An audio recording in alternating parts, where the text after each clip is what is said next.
by Hoar, and today I am exploring the Swiss Alps. I've always been drawn to Switzerland and how all the Swiss Alps and just like how pretty it is. So let's go see what we can find.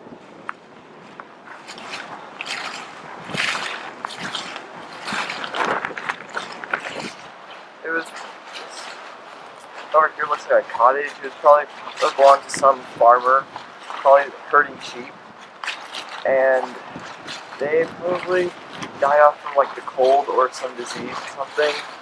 And usually they have some pretty cool stuff in there, like old coins from about like the 17th century. So let's go see what we can find.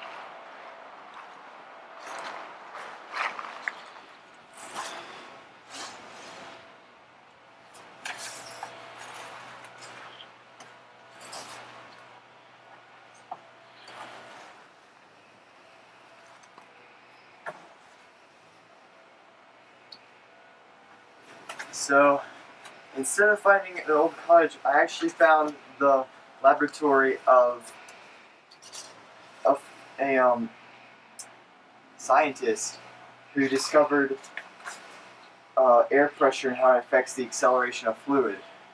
I'm Daniel Bernoulli. So, it looks like a biography.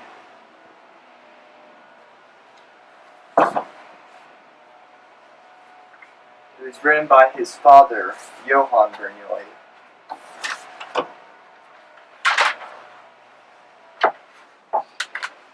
All these notes are all written in Dutch, so he must have been born somewhere in the Netherlands area. Let's see.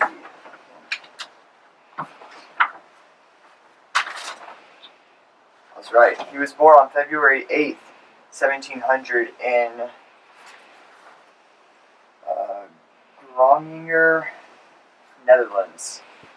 And he was very intrigued by medicine, biology, physiology, mechanics, physics, astronomy, and oceanography.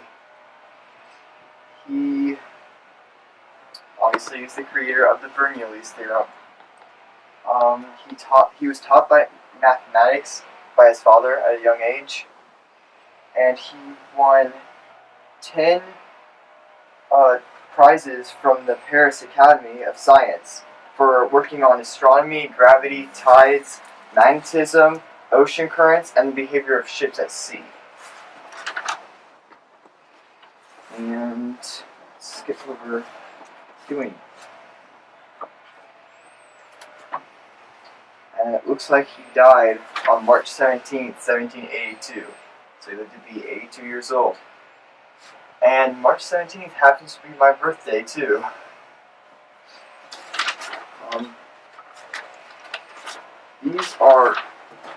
These all must be, this must be one of his laboratories over the years.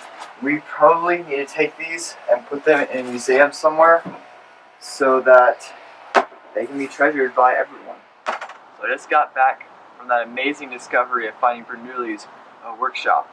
And I was looking at his diagrams, and I thought it was cool how I figured out that if fluid has a lower speed, it has a higher pressure. And if the fluid accelerates, then it grows and it has a lower pressure. So if it has lower speed, it's a higher pressure. If it has a higher speed, it's got a lower pressure. And I got a call from the Smithsonian, and really he had a lot of cool things to go along with his principle. And I'll make sure they have a copy of this one, but I think I'm just going to keep these ones for myself. After finding Bernoulli's workshop, I decided to test out this principle for myself.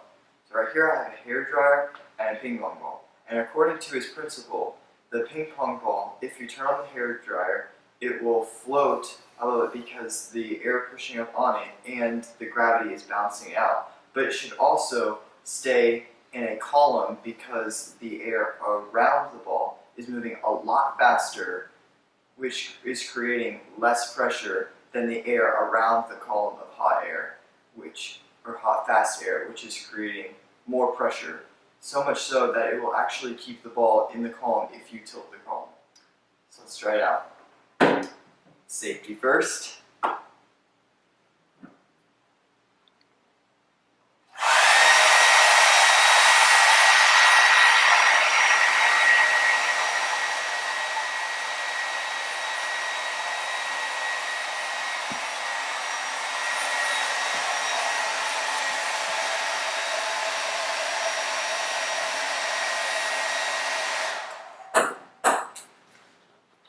So as you can see, the ball did float just above the hammer and stayed in a perfect column as I tilted it because of Bernoulli's principle.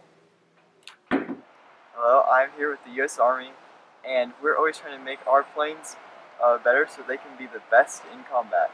So, but the basic principle of lift was actually discovered hundreds of years ago by this guy named Bernoulli, who created the principle that where there is fast-moving fluid, there is less pressure, and where there is slower-moving fluid, there is more pressure. And right here we have a diagram that we found in his workshop saying that, that's he built on a wing. So this is the side view of a wing, and it's showing that the slow-moving air underneath it is creating more pressure than the fast-moving air over it, which is creating the wing to lift farther off the ground and makes it fly. Hello, I am here at Wrigley Field, and I'm at spring training with the Cubs, and I'm hoping to get a starting position as pitcher this coming up year. And so I'm really working on my curveball. And it turns out the curveball was actually found out by Bernoulli. And right here we have another diagram that we removed from this workshop. And as the ball is spinning, the side that has less pressure, or the side that has more pressure, is pushing the ball to the one side, and to the side that has less pressure, so that it's actually creating a curved ball and making it curve to the side.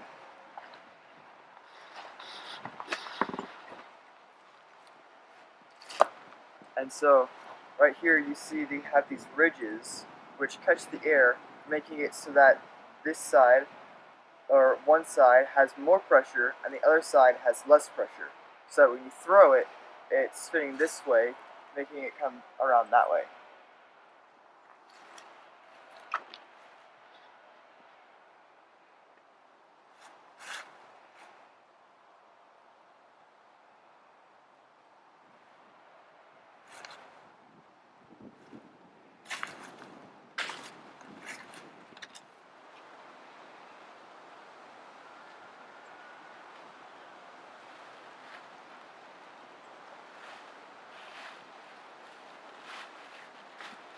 We're in the middle of a massive hurricane right now, and I think we're in the eye of the storm.